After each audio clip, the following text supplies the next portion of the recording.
Muy buenas tardes, tengan todos. Primero quiero agradecer la participación de todos ustedes, darle la bienvenida y esperando que este conversatorio sea de gran utilidad para todos ustedes. Voy a compartirles la pantalla para iniciar, agradeciéndoles la puntualidad a ustedes también. Muy bien. Hemos titulado a este conversatorio Preparando al laboratorio para el diagnóstico de malaria. Y es que en la situación que tenemos en este momento, ustedes estarán enterados que hemos tenido un cambio importante en la situación epidemiológica de la malaria este año. Yéndonos un poco para atrás, podemos ver acá cuál ha sido la dinámica de los casos de malaria, siendo que en el 2014 todavía tuvimos 0 casos. A partir del 2015 empezamos a tener casos de malaria con un aumento progresivo. Ya en el año 2021 alcanzamos 232 casos. En el año 2022, el año pasado, vean ustedes, prácticamente se duplicaron los casos de malaria, 455, incluso dado al brote actual en Limón, se están haciendo investigaciones porque parece que hay casos que pudieron haber tenido inicio de síntomas en el año 2022, lo que daría la posibilidad de tener que reabrir eh, la base de datos de casos del año pasado. Y para este año, hasta la semana 13, tenemos 603 casos. Por acá les comparto esta diapositiva del Ministerio de Salud, donde podemos observar dónde están ubicados los focos de malaria en el país. Vean ustedes, los puntitos rojos corresponden a los focos que se llaman focos activos. Los puntos verdes son los focos que se llaman focos eliminados. Y los puntos amarillos son los focos residuales. Estos son focos residuales inactivos, son focos donde hubo casos de malaria, pero tienen que pasar cierta cantidad de tiempo sin casos para poder clasificarse o llegar de nuevo a considerarse, por ejemplo, un foco eliminado. Ven ustedes que los focos están ubicados principalmente en la región Huetar Norte, focos en la Huetar Caribe y en la región Pacífico. Este es el mapa de estratificación de riesgo. Este mapa se elabora con base en características de receptividad y vulnerabilidad de las diversas zonas. Esto tiene que ver con si existe posibilidad de que se reciban personas migrantes, por ejemplo, convierte a una zona en vulnerable, y el receptivo, por ejemplo, cuando hay vector. Entonces, eso hace una clasificación en 4 distintos niveles de riesgo, desde el receptivo vulnerable con casos hasta los puntos azules, que son las zonas no receptivas, donde ni siquiera hay vector. Vemos de la misma manera que en el mapa anterior que según la certificación del riesgo, la mayor zona con estratos de nivel 4, que es el que llamamos receptivo vulnerable, está ubicado en la zona norte del país. Y aquí les comparto lo que tengo de información del brote de Limón. Durante la semana epidemiológica de la 1 de la 16, se han identificado 127 casos positivos. Y vean ustedes, aquí están sobresaltados en el gráfico, las zonas donde se han ubicado la mayor cantidad de casos, que son en Limón y en Pocosí. y todos hemos escuchado de la situación de Limón, cómo a raíz de este brote también hay personas que se han estado moviendo a otras zonas del país y esto pone a los laboratorios en una alerta. Lo que queremos es que todos estemos alerta ante la posibilidad de solicitudes de gota gruesa en laboratorios donde normalmente no se han estado recibiendo. Entonces, como les decía, tenemos que estar alertas ante este cambio en la situación epidemiológica y a la posibilidad de que otros laboratorios que no han estado recibiendo solicitudes de gota gruesa las reciban y preparándonos. Ese es el objetivo principal de esta charla. Muy bien, entonces, ¿qué herramientas tenemos para el diagnóstico de laboratorio? Para los estratos con mayor riesgo de recibir malaria, se está utilizando, además de la microscopía, la prueba de diagnóstico rápido. La prueba de diagnóstico rápido principalmente en esas zonas donde no se puede dar una respuesta oportuna con microscopía. Entonces, el país se ha estado apoyando en la PDR. Pero para todos los estratos, recordemos que tenemos la microscopía, que es el estándar de oro. Y muy importante recordar que en el caso de malaria, no sucede como con otro tipo de eventos donde se necesite referir una muestra a algún otro laboratorio llamado muchas veces de referencia para confirmar un caso, sino que al tener los laboratorios locales, la microscopía, el laboratorio local es el que realiza la confirmación del caso. Y de aquí quiero recordarles que el principio de detección oportuna y de diagnóstico oportuno es uno de los principios fundamentales y de los pasos iniciales de la estrategia DTIR. Es la estrategia recomendada por OMS para los países que quieren alcanzar la eliminación. Y esta estrategia se basa en que la fase inicial de detección y diagnóstico se realice en las primeras 48 horas desde el inicio de síntomas. Vean que este es un reto bastante grande, ¿verdad? Para todo el sistema de vigilancia, porque acá interviene no solo la parte de laboratorio, sino que interviene un tema de poder detectar esos sospechosos y que esa persona que tiene sintomatología también pueda acercarse a los servicios de salud.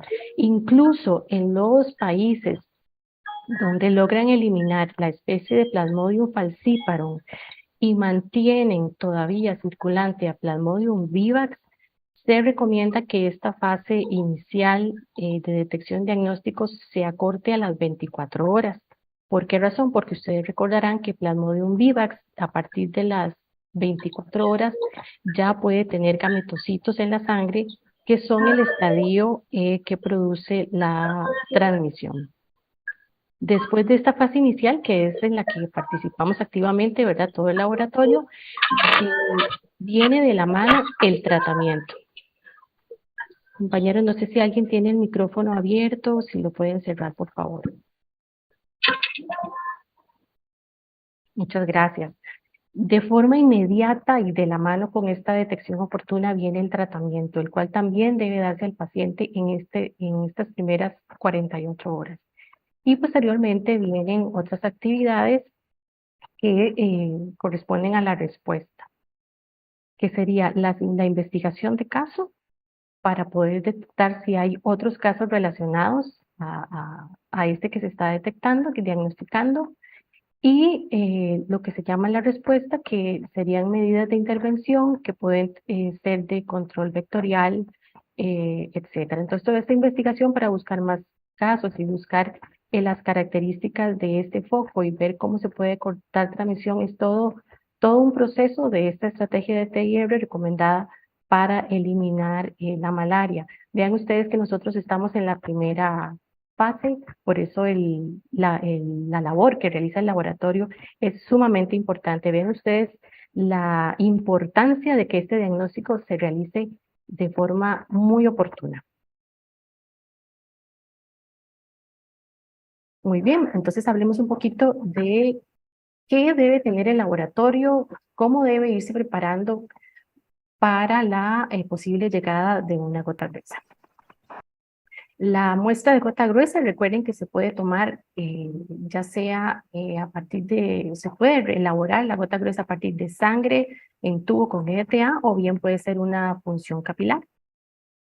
Es importante recordar también que si la muestra de elección es un tubo con EDTA, la elaboración de la lámina con gota gruesa y frotis debe realizarse lo más pronto posible después de la toma de muestra. ¿Por qué razón? Porque el EDTA es un anticoagulante que no permite conservar por mucho tiempo la morfología del glóbulo rojo y por lo tanto el parásito también se ve afectada, digamos, esa morfología, y es de importancia que esta muestra se realice lo más pronto. No se debería dejar la sangre en el tubo por varias horas.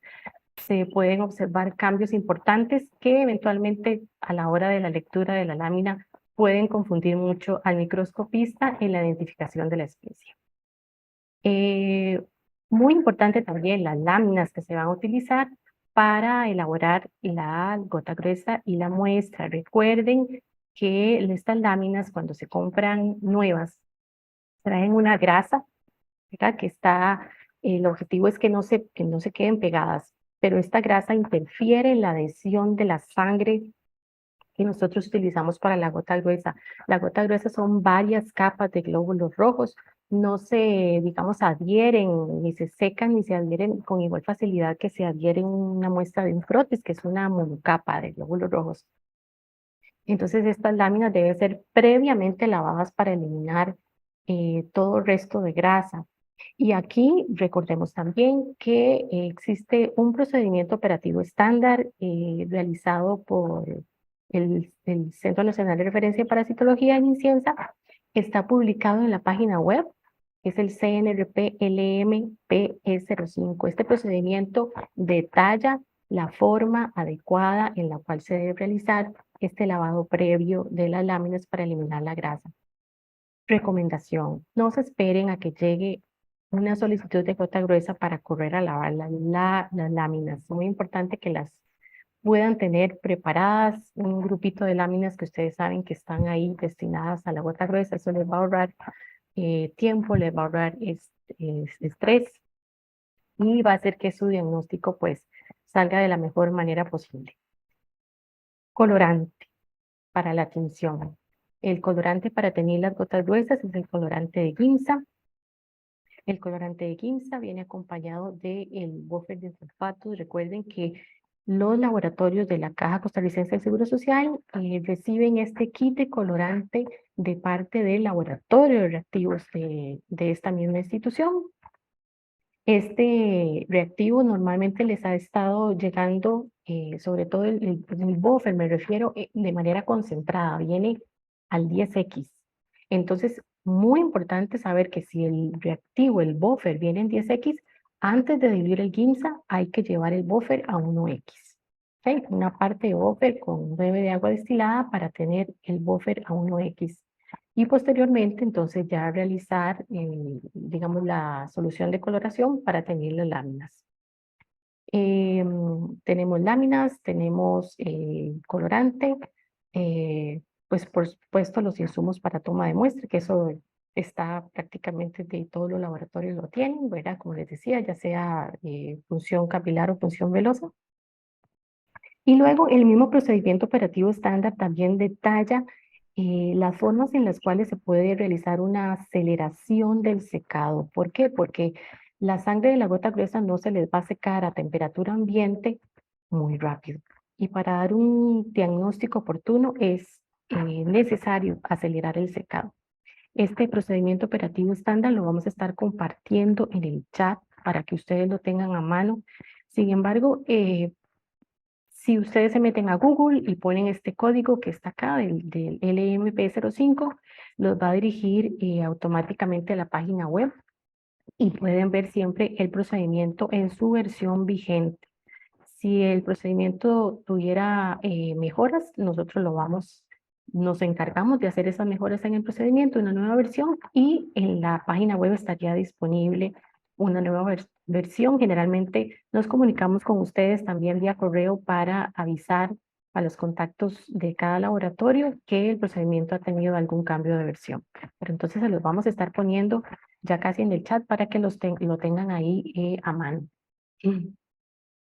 Con respecto a la tinción, ya tenemos el buffer en 1X listo para usar y vamos a hacer entonces una dilución del colorante de Ginza al 10%.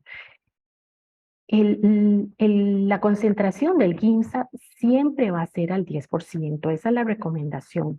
Lo que cada laboratorio va a determinar en sus condiciones propias no va a ser la concentración de Ginza, sino el tiempo de coloración para obtener los resultados adecuados, ¿verdad? Según sus propias condiciones. Y esto es a lo que llamamos el proceso de estandarización previa del lote de reactivos. Esta estandarización se debe realizar cada vez que cambian el lote de reactivos. De un lote a otro puede haber algunas variaciones en este tiempo de coloración. Entonces, recuerden la importancia de hacer la estandarización cada vez que cambian de lote. Igual, en este mismo procedimiento se detalla la forma adecuada para realizar esta estandarización. Es una muestra que requiere de un diagnóstico inmediato, por lo tanto, debe dársele prioridad a la lectura de la lámina.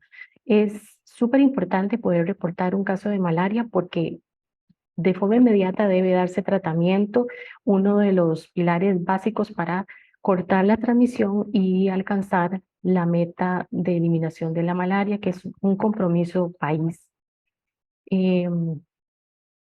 Igualmente, recuerden que es un evento de notificación obligatoria. Por lo tanto, esta notificación tiene que hacerse también de forma inmediata, de forma individual, y el protocolo de vigilancia de la malaria es el que les da los lineamientos de cómo hacer la notificación, que no sé si todos ustedes están enterados, pero la norma que existía en Costa Rica en el 2016 tenía varias deficiencias. Se ha trabajado este nuevo documento que es un protocolo para la vigilancia de la malaria y también tiene una parte que es para la estrategia nacional, digamos, es un solo documento que incluye estas dos actividades. Es un documento que en su versión vigente es de este año, es bastante reciente, está en la página del ministerio, sin embargo, también se los vamos a estar compartiendo por el chat. Yo les recomiendo que por favor tomen también este protocolo y la parte de laboratorio la lean. Este protocolo también incluye cómo se realizan los seguimientos post-tratamiento a los casos de malaria, que se hace según la especie.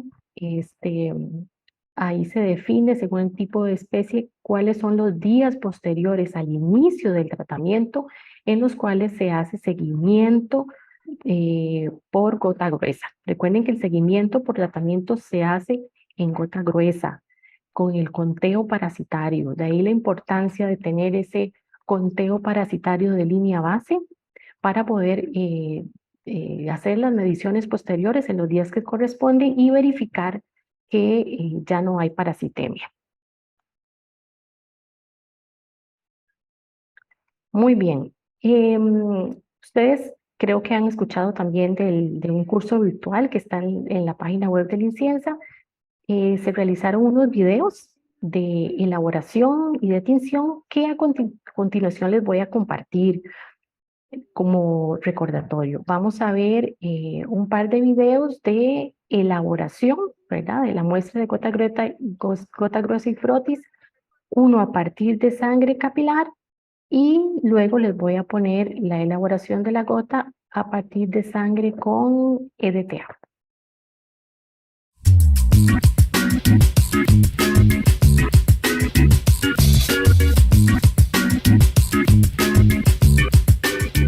El diagnóstico oportuno de la malaria por microscopía se realiza por medio de las pruebas de la gota gruesa y el frotis sanguíneo.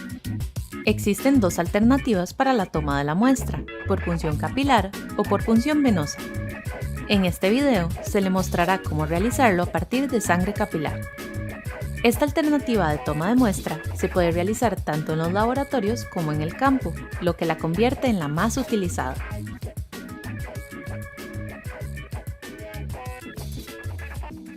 Antes de iniciar, asegúrese de contar con los insumos necesarios. Láminas portaobjetos previamente lavadas libres de grasa. 2 basureros, uno para descarte de punzocortantes y otro para infecciosos. Lápiz de grafito o marcador de tinta que no se borra.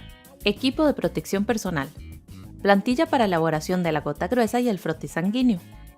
Lancetas estériles descartables. Algodón. Alcohol en concentración al 70% o superior. Y lámina extensora de bordes pulidos. Para la toma y confección de la muestra, sigue el procedimiento que se muestra a continuación. Colóquese el equipo de protección personal, pues siempre hay que trabajar todas las muestras como potencialmente bioinfecciosas. Registre los datos del paciente e identifique la lámina portaobjetos donde se va a ubicar la muestra de sangre. Coloque la lámina sobre la plantilla. Sostenga la mano del paciente y escoja uno de los dedos menos utilizados, el medio o el anular. Limpie el dedo utilizando un algodón con alcohol.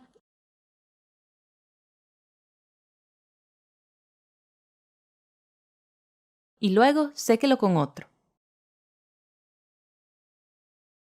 Sostenga el dedo del paciente por los lados y púnselo con una lanceta estéril, realizando un movimiento rápido.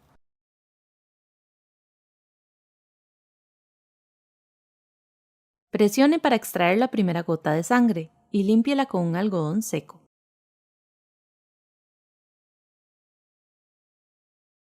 Luego, presione suavemente el dedo nuevamente. Coloque una gota de sangre en el centro del espacio para la gota gruesa. Debe tener el tamaño aproximado de una cabeza de alfiler.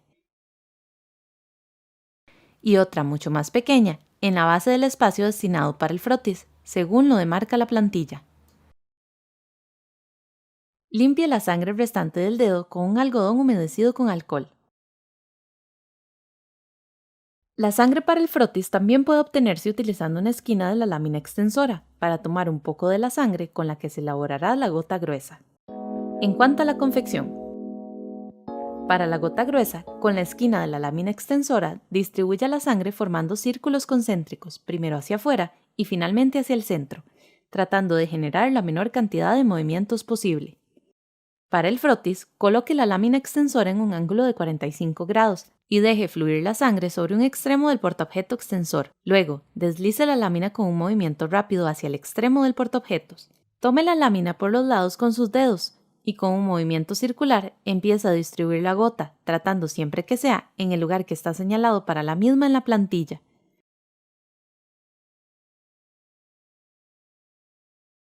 Limpie muy bien con alcohol cualquier resto de sangre en la lámina extensora.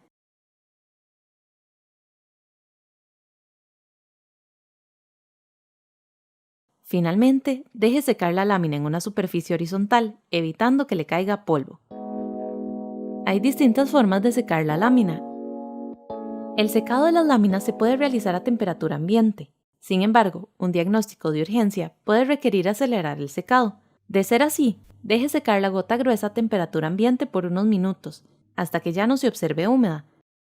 Posteriormente, el secado completo de la muestra se puede acelerar utilizando una incubadora, como las que se usan en bacteriología, ajustada a 37 grados por aproximadamente 1 hora. O también, usar una secadora de mano por unos cuantos segundos. Si se utiliza esta opción, se debe separar la lámina de la secadora, no aplicar calor excesivo, ni secar por mucho tiempo. Evite exponer la muestra a calor excesivo o a superficies calientes, ya que esto provoca la fijación de los glóbulos rojos. Una vez seca la muestra, se realiza el proceso de tinción, el cual se explicará en la siguiente lección.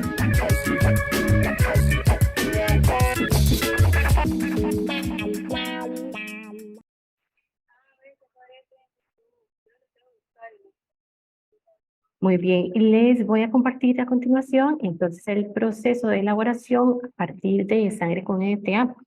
Recordar que con respecto a la plantilla para la elaboración de la gota gruesa, esta se encuentra en un anexo del procedimiento operativo estándar del LMP05.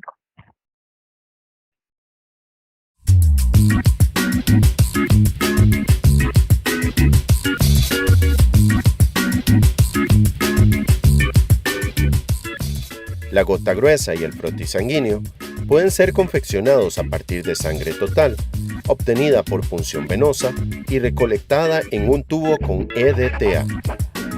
En caso de utilizar esta alternativa, se recomienda confeccionar la gota gruesa y el frotis inmediatamente después de la toma de la muestra. Esto, debido a que después de unas cuantas horas, la morfología tanto del parásito como de los glóbulos rojos puede verse afectada, lo cual puede dificultar el diagnóstico.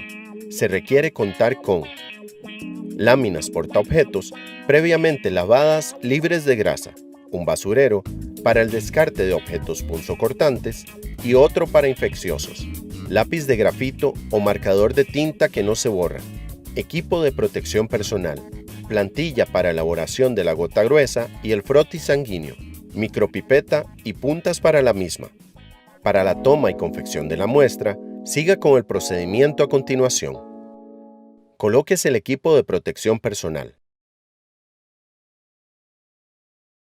Registre los datos del paciente e identifique la lámina portaobjetos donde se va a ubicar la muestra de sangre. Homogenice la sangre en el tubo. Confeccione la muestra con la ayuda de una micropipeta. En el caso de la muestra para el frotis, utilice un volumen de 2 a 5 microlitros. Extraiga la sangre del tubo con EDTA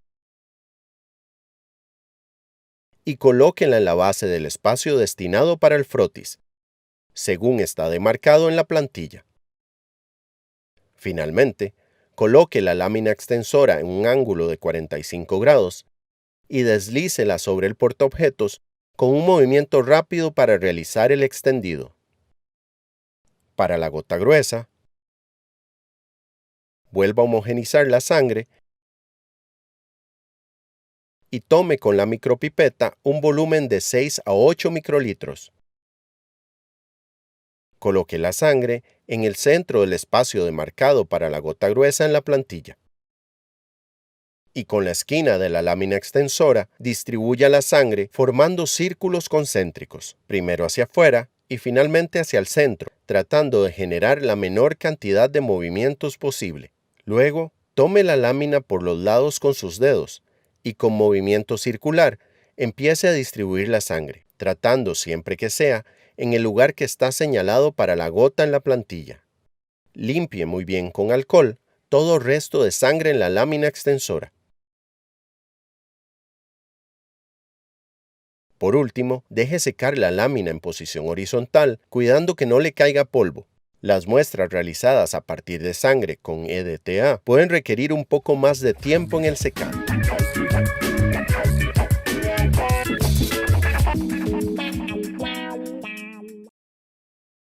Muy bien, y finalmente les voy a compartir un tercer video, que es el de tinción de la gota gruesa y frotis.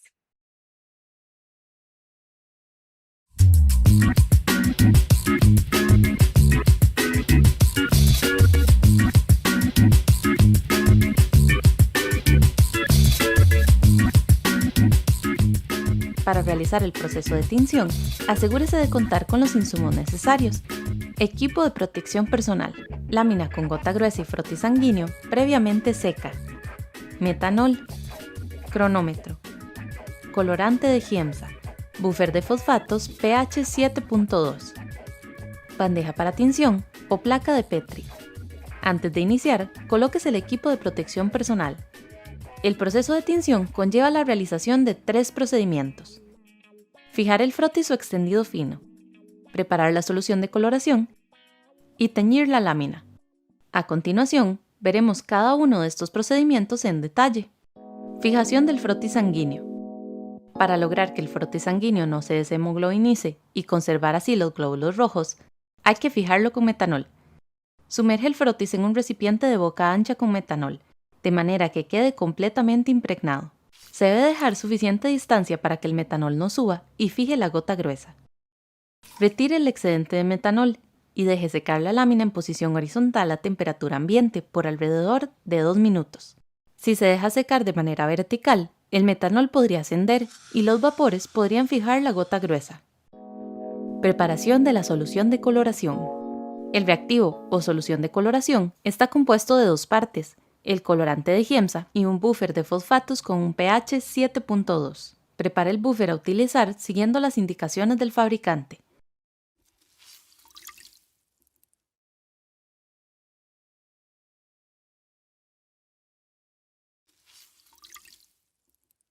En un recipiente limpio, prepare una dilución al 10% del colorante de Giemsa. Se ocupan 9 partes de buffer por cada parte de colorante de Giemsa.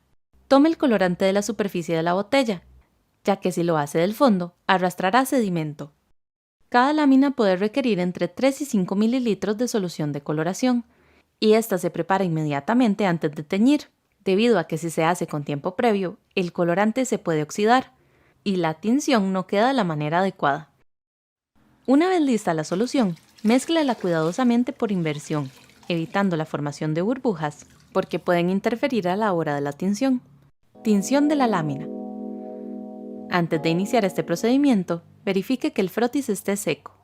Si es así, coloque la lámina en la bandeja para tinción o placa Petri, ya sea hacia arriba o hacia abajo.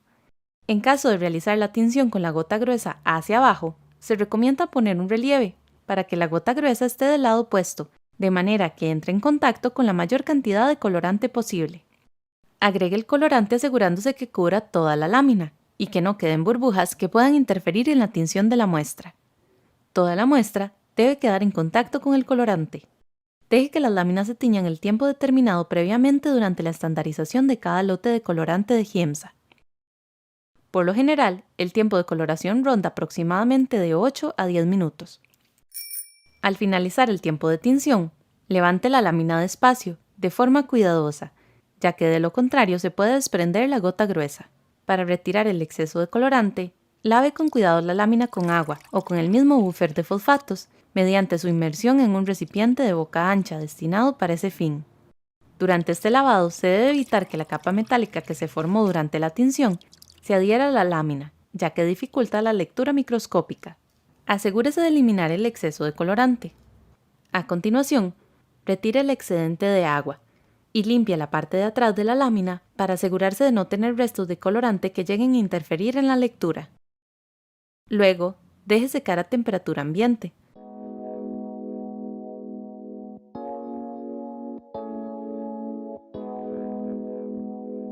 Finalmente, examine las láminas al microscopio con objetivo de inmersión para evaluar la calidad de la tinción y verifique la correcta deshemoglobinización y coloración de las estructuras celulares. De este modo, se completa el proceso de tinción de la gota gruesa y frotis sanguíneo con colorante de Giemsa.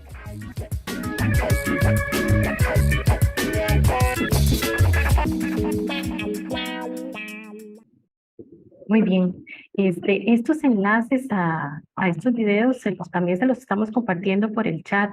Pueden ser de gran utilidad también a nivel interno de los laboratorios para realizar capacitaciones.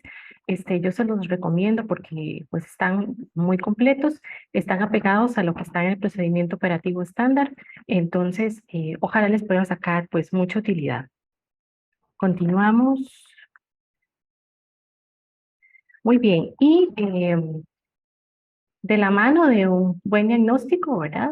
Está todas las actividades de aseguramiento de la calidad. Y aquí relacionado con este tema, hacer un poco de recordatorio también de la actividad del control de calidad indirecto, mediante la cual Inciensa va a recibir el 100% de las láminas de gota gruesa con diagnóstico positivo y el 10% de las láminas de gota gruesa con diagnóstico negativo.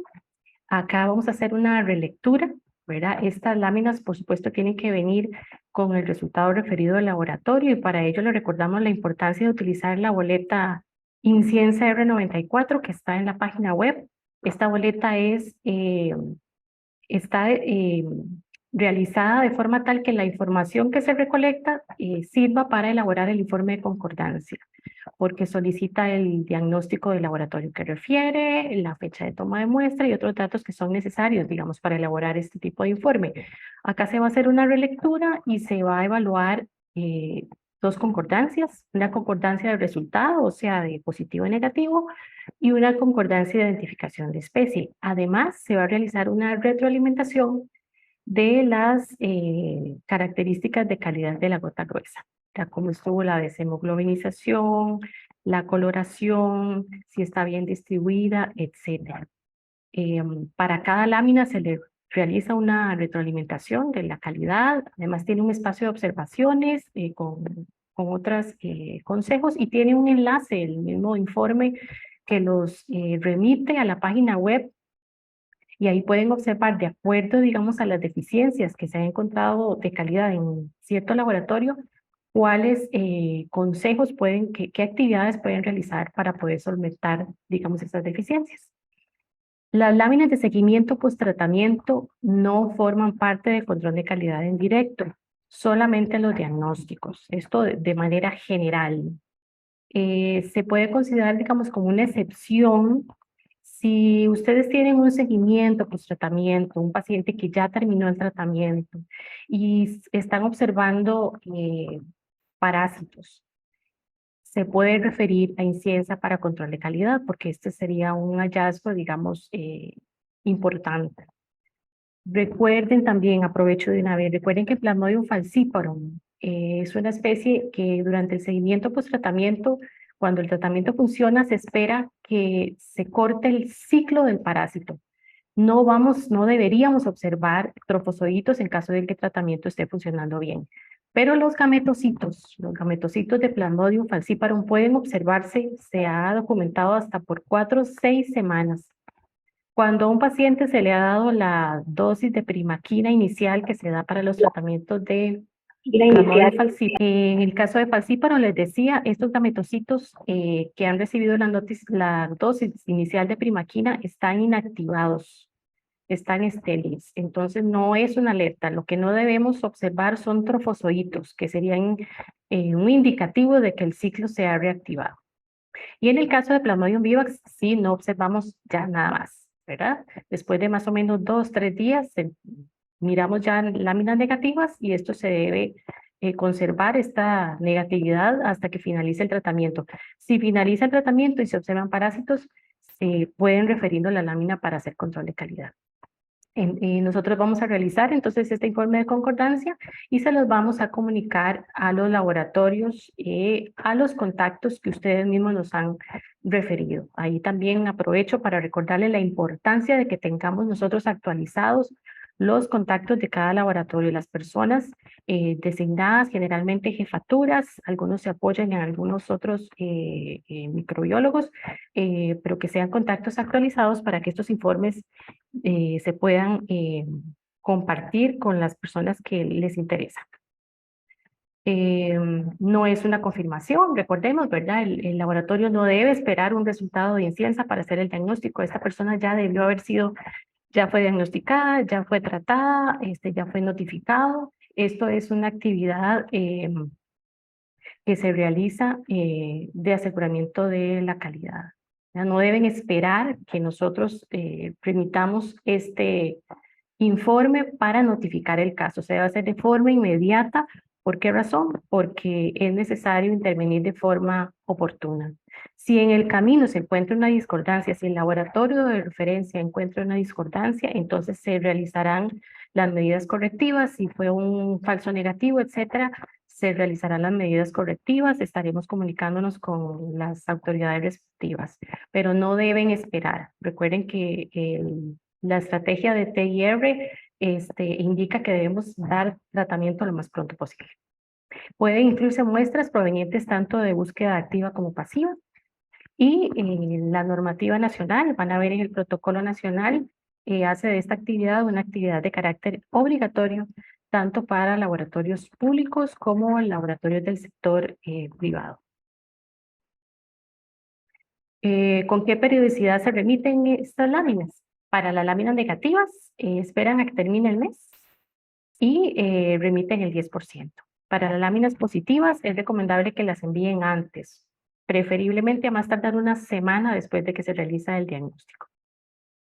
También acá en Ciensa llevamos un seguimiento como parte de este control indirecto de cuáles laboratorios no han recibido solicitudes y por eso nosotros no hemos recibido láminas. ¿Verdad? Entonces, porque a Ciensa le toca, digamos, reportar cumplimiento de los laboratorios con este tipo de actividad. Para nosotros saber que un laboratorio no nos mandó láminas porque no tuvo solicitudes de gota gruesa, necesitamos que ustedes nos lo comuniquen.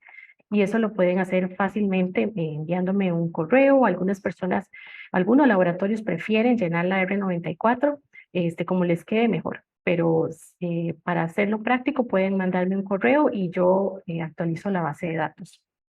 A nivel nacional se monitorea esta actividad y esta actividad forma parte también, para que vean la importancia, de uno de los indicadores de la Iniciativa Regional de Eliminación de la Malaria, IREM.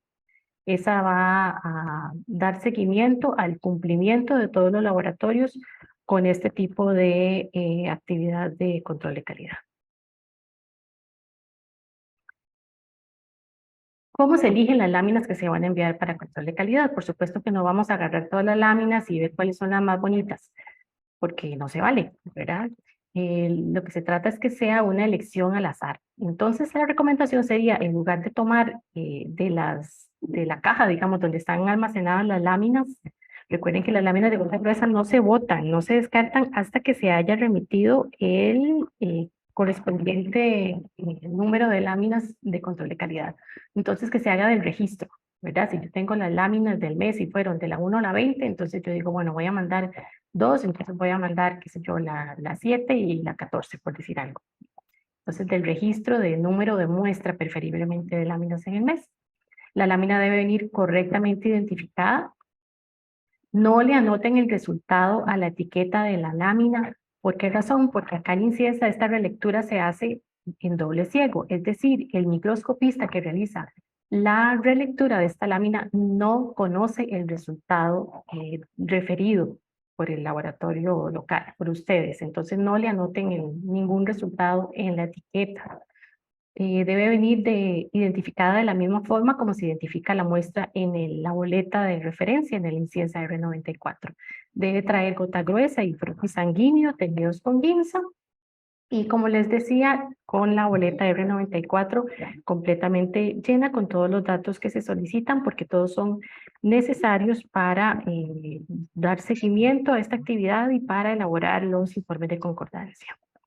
Acá les comparto rápidamente esta información es de, digamos, los resultados que se esperan de concordancia en una red en detección parasitaria y identificación de especies. Ve que lo recomendable, según el Manual de Aseguramiento de la Calidad de la OMS, en la versión 2, es que una red que se califica como excelente tenga un mayor a 95% de concordancia en la detección parasitaria y mayor 85% de la identificación de especies.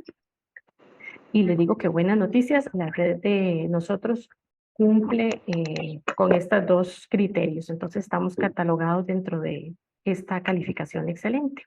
Esto está también asociado a un enlace que viene en el informe de concordancia para que lo puedan consultar. Recordatorio también. En este momento, en esta situación, muchas personas quieren hacer refrescamientos de todos estos temas, de elaboración, de tinción y de lectura de las láminas, de identificación de especies. Y en la página web de Ciensa ustedes pueden accesar a este curso virtual de diagnóstico microscópico. Es un curso que está abierto. Cualquier persona interesada puede inscribirse.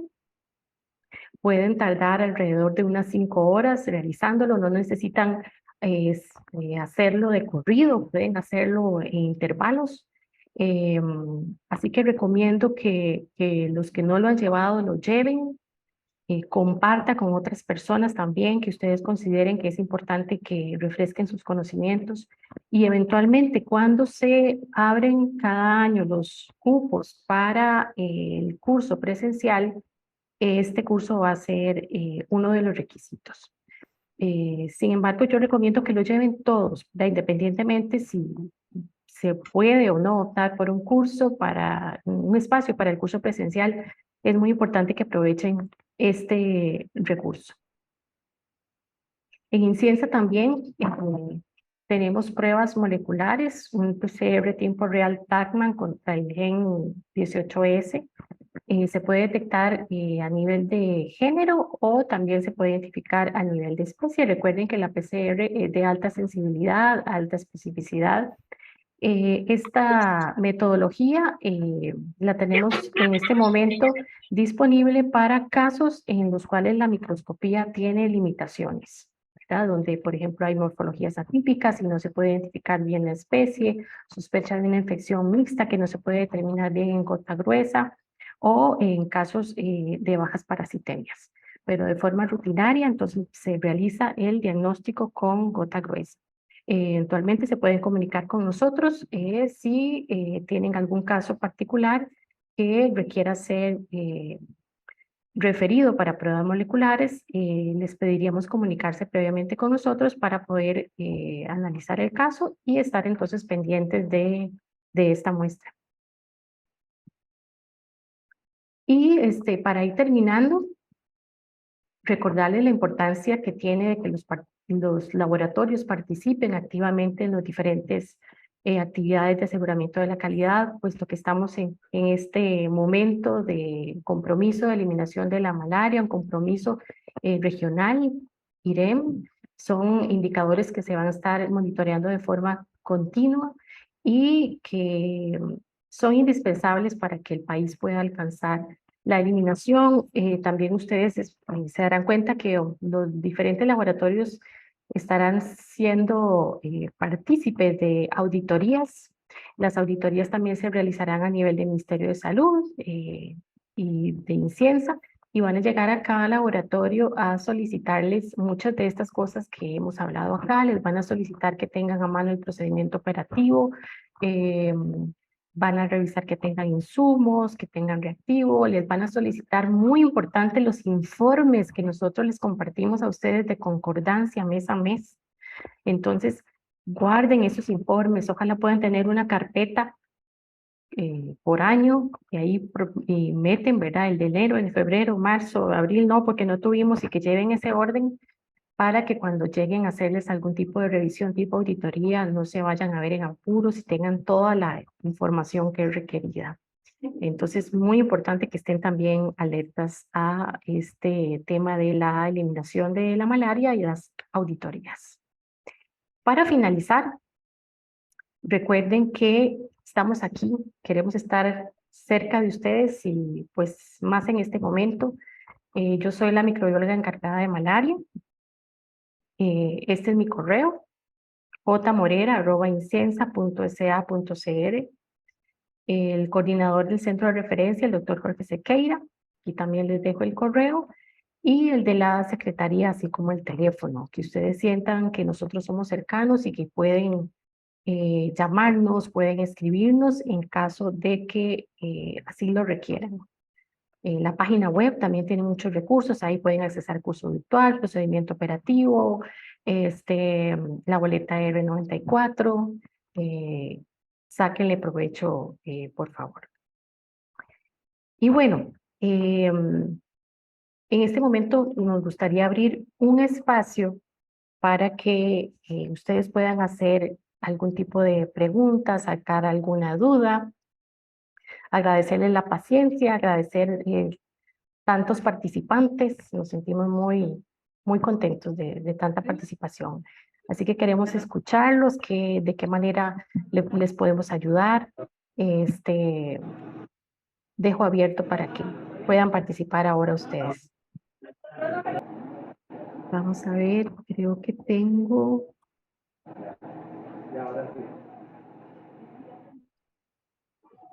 Tengo una mano levantada. Buenas tardes, doctora. Ahí Adelante, le mando. compañero, porque estoy buscando Gracias. dónde estaba porque hay mucha gente, pero adelante.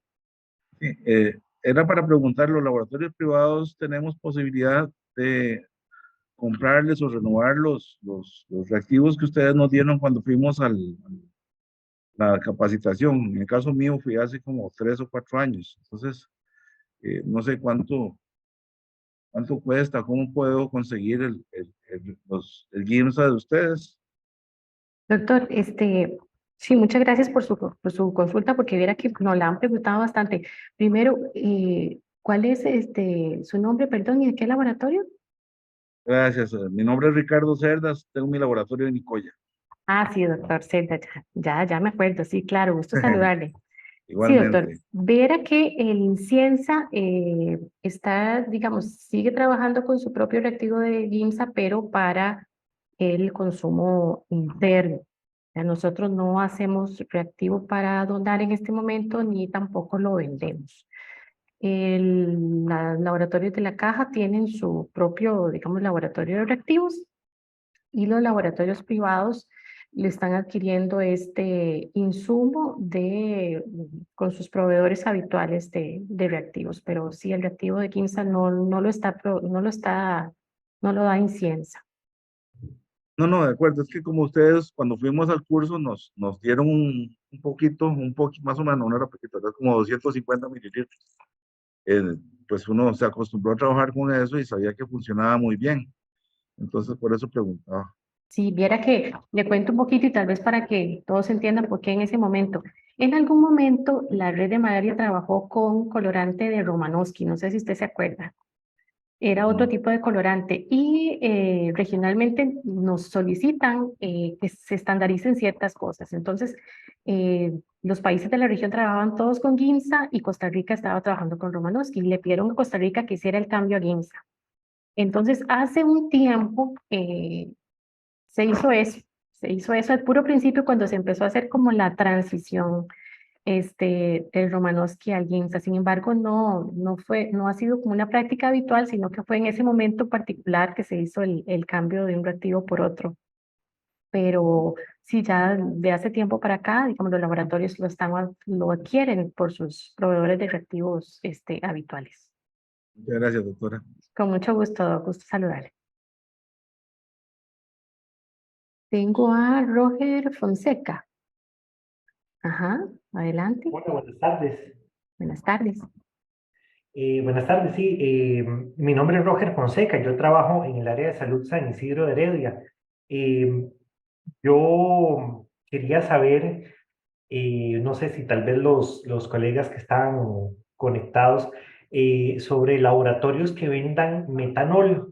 Esto es porque a nivel institucional de la caja, la proveeduría no nos da el metanol, sino más bien hay que hacer la gestión local de compra y es sumamente difícil que los proveedores le coticen a uno el metanol. Entonces, si tuvieran algún nombre de algún proveedor o algún lugar donde se pueda conseguir, se los agradecería muchísimo. Doctora, hola. No sé, Sí, ¿quién me habla, perdón? Karen. sí, disculpe. Sí, ¿cómo está? Disculpe, Hola, no sé si me Karen. escuchan. Es que estaba con el manos libres y creo que no se oía bien. Para decirle a la doctora exactamente eso, que Prelab, digamos, para el compañero que preguntó antes, nosotros hemos utilizado servicios de laboratorio para lo que es GIMSA, ¿verdad? Servicios de laboratorio, la UCR nos ha vendido el GIMSA generalmente, entonces ha sido como fácil. Y para Prelab es el que nos ha vendido el metanol, ¿verdad? Generalmente. Entonces, de hecho, acabamos de hacer una orden de compra y compramos metanol debido a que han aumentado las gotas. Entonces, tal vez ese contacto le sirva. De hecho, compramos buffer y metanol y en realidad fue bastante cómodo el precio. Entonces, ese es un buen lugar o el lugar que yo he utilizado que le puedo dar de contacto al doctor. Excelente, doctora. Muchas gracias por esa información. Con Muchísimas gusto. gracias. Con gusto. Muy bien. Vamos a ver, no veo ninguna otra manita.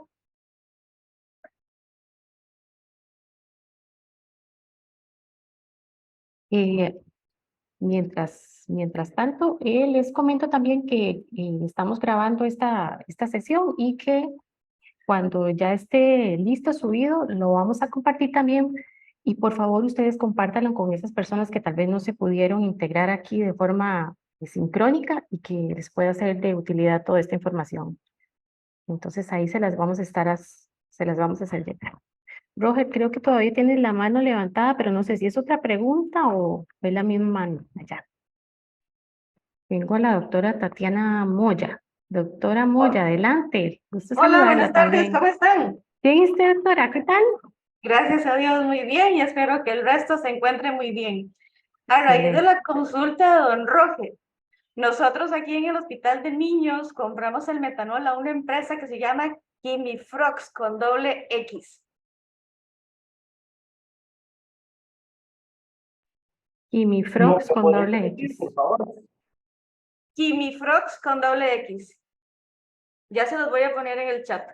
Muchas gracias. Excelente, doctora. Excelente momento para compartir información, como toda una red de apoyo aquí entre privados y públicos. Me parece excelente. Voy a revisar Gracias, chao. Gracias a usted, doctora. Vamos a ver, voy a revisar un momentito el chat porque creo que aquí tengo varias preguntas también por chat. ¿Cuál es el tiempo mínimo y máximo que se considera aceptable para entregar un resultado al servicio de emergencia? Esta pregunta no sé quién la habrá hecho, pero no tengo claro a qué se referirá con entregar resultado del servicio de emergencia. Creo que la hizo KOE. Tal vez nos pueda aclarar un poquito y se la atendemos. El procedimiento de lavar láminas está en el procedimiento operativo estándar que compartimos en el chat. Ahí está todo el paso a paso. Cómo se debe dejar en jabón neutro, la esponjita que no raya, eh, todo está ahí. Dice, el frotis se cae o se despega, ¿cuál es la posible causa? Muy bien. Cuando el frotis se cae o se despega, hay dos causas. Dice falta de secado. Una puede ser falta de secado. Mira, si la muestra todavía no se ha secado bien, se puede desprender. Pero una de las más comunes es lo que les mencionaba ahorita en la charla, que es que la lámina tiene restos de grasa. Entonces, que o no se han lavado, o a veces hay gente que me dice, es que sí la lavamos, pero cuando le cuentan a uno cómo la lavaron, tal vez no siguieron todos los pasos del procedimiento, no le pasaron la esponjita. El efecto mecánico de pasar la esponjita elimina restos de grasa.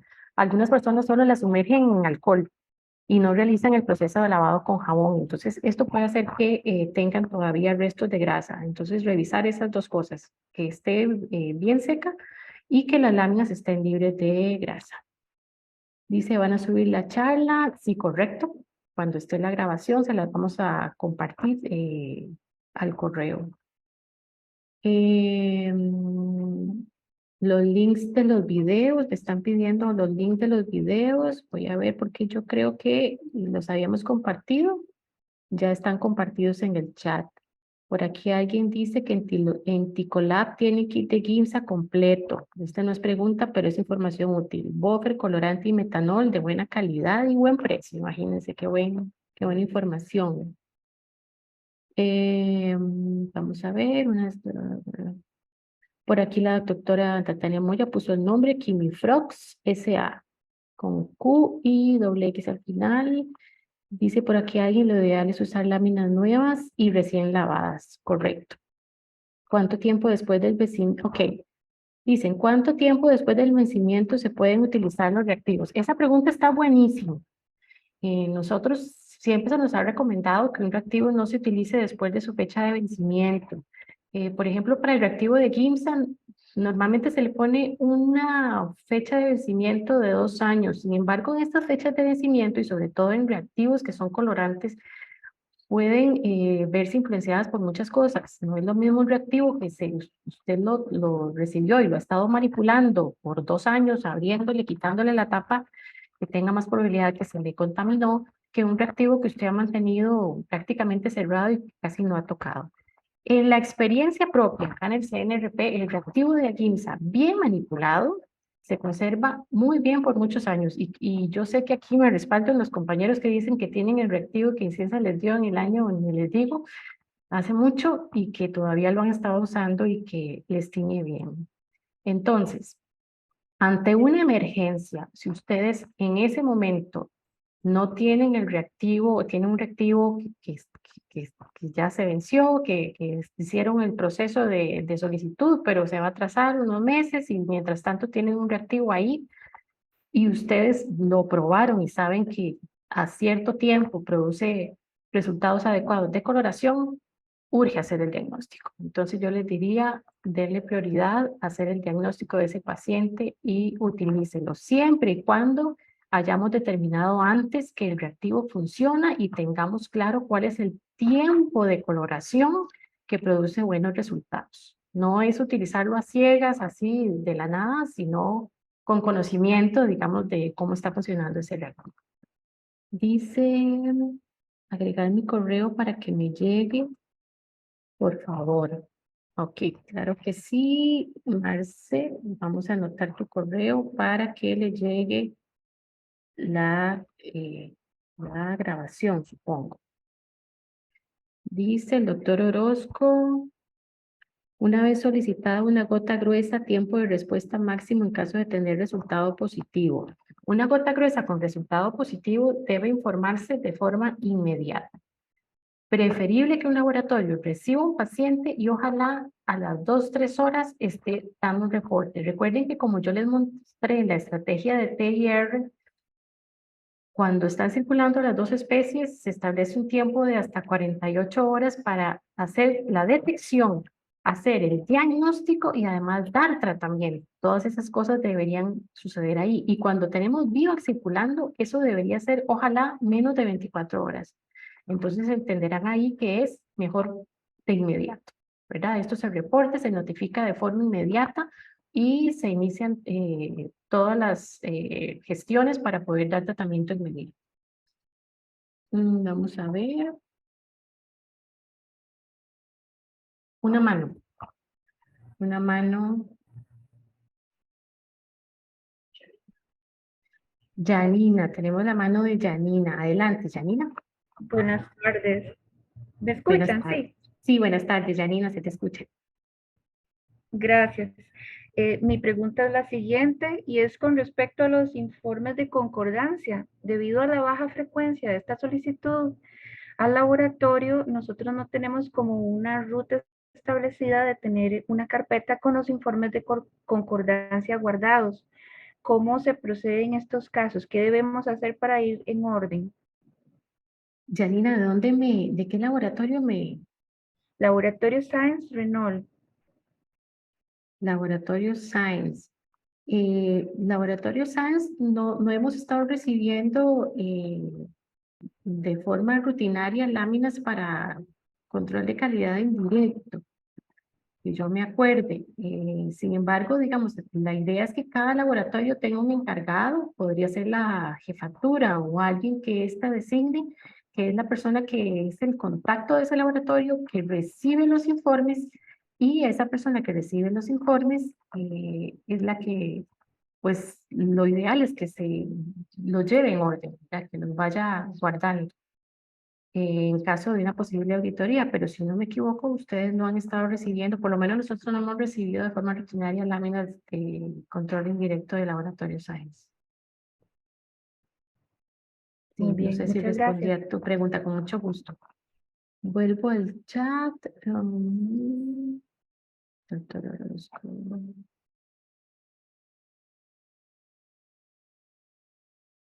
Ok, aquí tengo unas solicitudes, pero son de agregar correos. El buffer debe de diluirse, me preguntan, pasar al 1X. Para los que reciben el buffer de parte de la caja, en la etiqueta, si la caja les indica que el buffer viene en concentración 10X, entonces el buffer debe diluirse, ¿verdad? A menos que un laboratorio consiga el reactivo, qué sé yo, de otro proveedor, que el buffer viene listo para usar, entonces, pues en ese caso no. Pero en el caso del laboratorio de la caja, si reciben el buffer y el producto que reciben dice que viene concentrado, entonces sí deben hacer la dilución del buffer previo a hacer la dilución del 10% del 15%. Ok, aquí tenemos otras solicitudes de correos. Adjuntar la grabación a este correo. Muchas gracias. Perfecto. La grabación, claro que sí, con muchísimo gusto. Vamos a ver si tenemos más manitas. Creo que tengo la mano de Janina, pero supongo que es la manita vieja. ¿O tienes otra pregunta, Janina? Bueno, creo que estamos. ¿Hay Doctora, otra buenas pregunta tardes. más? Sí, adelante. Es que estoy desde mi celular, entonces no encontré nunca cómo poner la manita. Ay, no se Pero preocupe, bueno, adelante. ¿Quién ¿cómo me habla? estás? Soy Perdón. Alison Robledo. Alison, ¿de dónde Nosotros tenemos un estabas? laboratorio que se llama Vidalab en Tamarindo, Guanacaste. Ajá, ok, muy Bueno, bien. aquí es un poco muy extraño que aparezca, llevo un año acá y nunca he tenido nada de malaria, pero uno nunca sabe, ¿verdad? Correcto. Eh, para quienes me conocen, a mí me gusta muchísimo Proto, toda esta parte de malaria me encanta también. Y yo creo, bueno, hay una pregunta en el chat que creo que no sé si la vieron, no fue mía, pero me parece muy interesante porque preguntan que cuál es la vía útil del colorante. Normalmente, digamos, yo quiero o tengo la misma duda, pero más bien en la preparación. Por ejemplo, yo me acuerdo que cuando estábamos de estudiantes nos decían, bueno, si vamos a preparar el buffer con el colorante, se hace en el momento, ¿verdad? Que vamos a hacer la tinción. ¿Ustedes tienen más o menos cuánto tiempo, digamos, tiene que pasar para que ya esa solución, digamos, esa preparación del GIMSA ya no sea útil, digamos, ya empiece a precipitar y ya nos va a quedar la gota gruesa, ¿verdad? Con aquella precipitación horrible donde no nos va a, o nos limita a observar una gota gruesa más clara. Gracias, Alison. Sí, correcto. El colorante de GIMSA, una de las cosas que lo deteriora es el contacto con el agua. Entonces, por eso se recomienda que se tenga siempre tapado para evitar que se contamine, por ejemplo, incluso con la humedad del ambiente y no se debería mezclar con agua. Ese es el colorante madre. Cuando nosotros hacemos la dilución del ginseng en el buffer está hecho con base de agua. Entonces, cuando ya nosotros hacemos esta dilución al 10%, hay que usarlo de inmediato, porque mientras más tiempo pase, se empieza a deteriorar. Entonces, la recomendación es, hagamos la dilución al 10% cuando ya vamos a teñir, ¿verdad? Entonces, usted hace la dilución y tiñe de una vez. No se recomienda que lo almacene, ni lo va a dejar 2 horas, 3 horas, ni el mismo día, sino que lo haces cuando ya la vas a usar. Perfecto, doctora. Más que nada es como en el caso, me imagino, de las personas que tienen que hacer como bastante. Si puede sobrar y de repente llega otro, ¿verdad? ¿Qué tanto tiempo tiene que pasar para poderlo volver a utilizar? O si no, que hay que preparar más, porque al final uno a veces prepara y gasta más bien más colorante o más reactivos, digámoslo así, para de solamente un frotis, por ejemplo. Realmente aquí ni me aparece ninguno. Yo hago la duda conforme en caso de que en algún momento uno trabaje en otro lugar y tengan no solo uno al día, ¿verdad? Ya sea un poco más, pero está bien. Listo, Sí. muchas gracias. Correcto, esa es la recomendación. Si hiciste uno en la mañana y de casualidad tuviste suerte y te llega otra en la tarde, pues preparas otro poquito en la tarde. Muy bien. No veo ninguna otra manita. Voy a revisar el chat. Ok. Creo que hay mucha gente solicitando grabación, pero no veo más preguntas. Ah, aquí veo algo. Dice, un equipo de hematología, ponen aquí XN1000, utilizarse como guía para el diagnóstico microscópico. Vamos a ver, los equipos de hematología actuales dan ciertas alarmas. Lo que pasa es que lo que no se recomienda es que alguien diga, le mandaron gota gruesa a este paciente, lo voy a pasar en el equipo para hacer el hemograma y si el equipo me da una alarma le hago la gota gruesa y si no me da la alarma no le hago la gota gruesa. Eso es lo que no se recomienda. ¿Ok? Si hay una solicitud de gota gruesa, se le hace la gota gruesa. Hay pacientes que han salido con parásitos en gota gruesa y el equipo no había gran evidencia. Eso depende mucho de la cantidad de pigmento que tenía en los estadios que estaban en ese momento.